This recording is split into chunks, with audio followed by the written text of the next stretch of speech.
ট্রাকে ঝুঁকি নিয়ে বাড়ি ফেরার চেষ্টা, চালকের বেপরোয়া গতিতে ঈদযাত্রা পরিণত হলো বিষাদে। মহাসড়কে মৃত্যুর মিছিলে যুক্ত হলো নতুন নাম। টাঙ্গাইলে ভয়াবহ সড়ক দুর্ঘটনায় ঝরল 15 প্রাণ।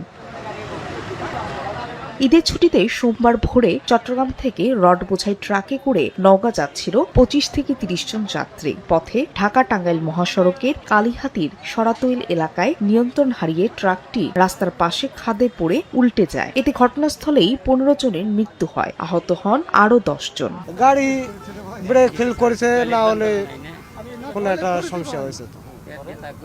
পরে মনে করো আমরা গাড়ির তলে পড়েছিলাম। রড গুনা করে মনে করেন লাশটা যারা জীবিত ছিল তারে মনে করেন টানা বাই করে মনে করেন হাসপাতালে দিছি, আর যারা মারা গেছে তারা গেছে প্যাকেট করে যে কেবল সদর হাসপাতালে পাঠানো হলো। নওগাঁ চাঁপাগঞ্জের লোক, ওই এলাকারই লোক, সবটি এরা ফ্রি ব্যবসা করতো।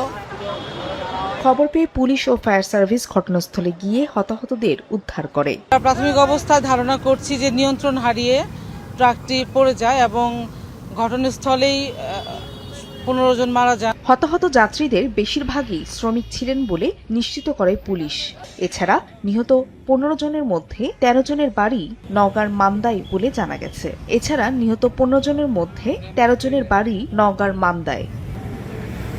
সময় সংবাদ, টাঙ্গাইল।